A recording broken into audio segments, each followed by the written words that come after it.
Jesus warned against praying vain repetitions. So why did the earliest Christians build entire traditions around repeated prayer? Were they disobeying him, or did they understand something that we have forgotten? Welcome back to the Quiet Catechist, where history and theology meet.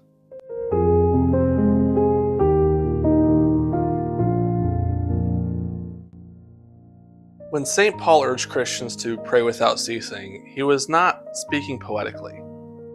The early church took this command seriously, especially in a world without printed Bibles or personal devotionals. Most Christians could not read. Prayer had to be memorized. It had to be repeatable. And it had to be sustainable throughout the rhythms of daily life. Prayer was not confined to a quiet moment in the morning. It was meant to shape the entire day. The earliest Christians inherited their prayer life from Judaism. They prayed at fixed hours of the day. They repeated psalms. They recited blessings again and again. This rhythm made continual prayer possible, not through constant speaking, but through constant orientation of the heart. Repetition was not a weakness. It was the structure that allowed prayer to endure. And this brings us to a phrase often misunderstood: do not use vain repetition. Many assume this means repeated prayer itself is wrong, but that is not what Jesus was condemning. And this part's important.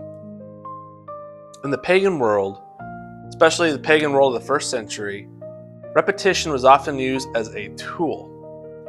Long formulas spoken not in trust, but as attempts to manipulate the gods or be heard. The goal was not relationship, it was control, and to selfishly get what they wanted. Jesus rejects all prayer that is mechanical, empty, and transactional. But repetition itself was never the problem. In fact, the Gospels tells us that Jesus himself prayed in repetition. In the Garden of Gethsemane, as he faced suffering and death, he prayed the same prayer and returned to pray it again and again. The text is explicit. He went away and prayed the same words.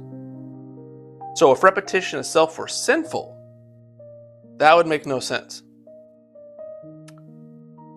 The Psalms were repeated constantly. Fixed prayers were part of Jewish life, the same life Jesus himself took part in.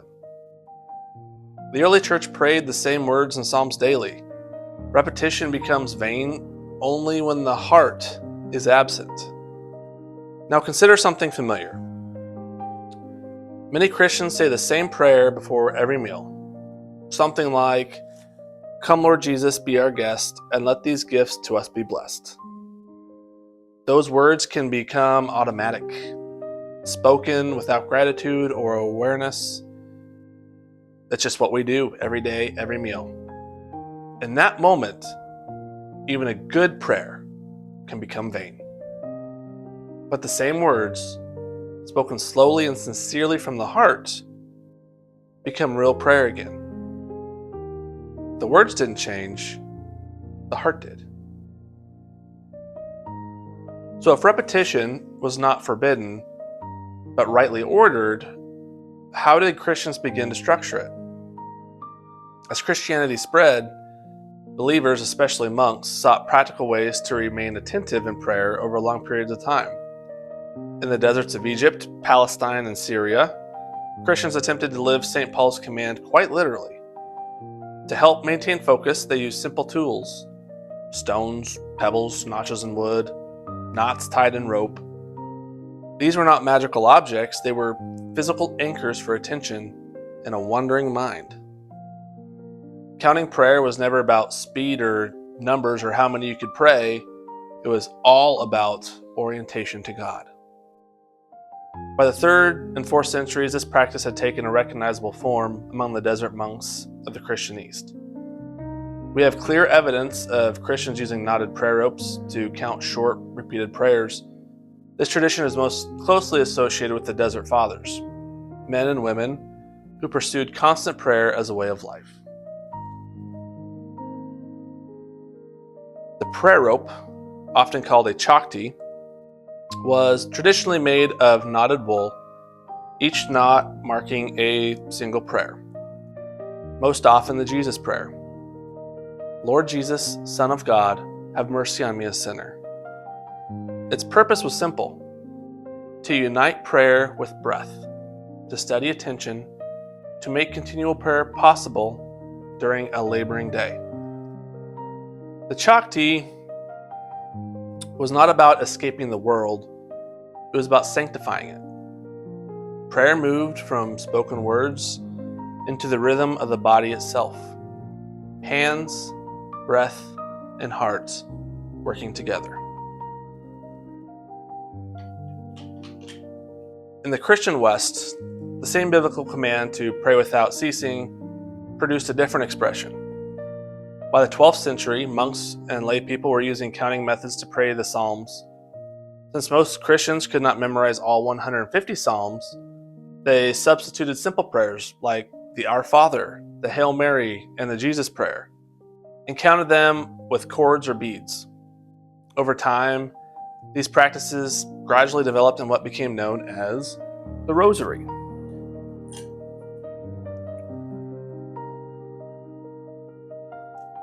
It was promoted in the 13th century by St. Dominic, who encouraged the faithful to use it as a guide for meditation on their life of Christ.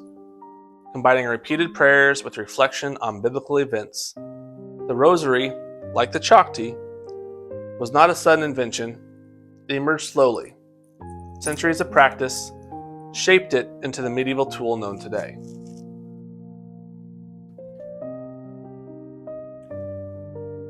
Its purpose was simple: to anchor attention, to make consistent prayer accessible to all, and to allow meditation on Christ's life while following St. Paul's call to pray without ceasing.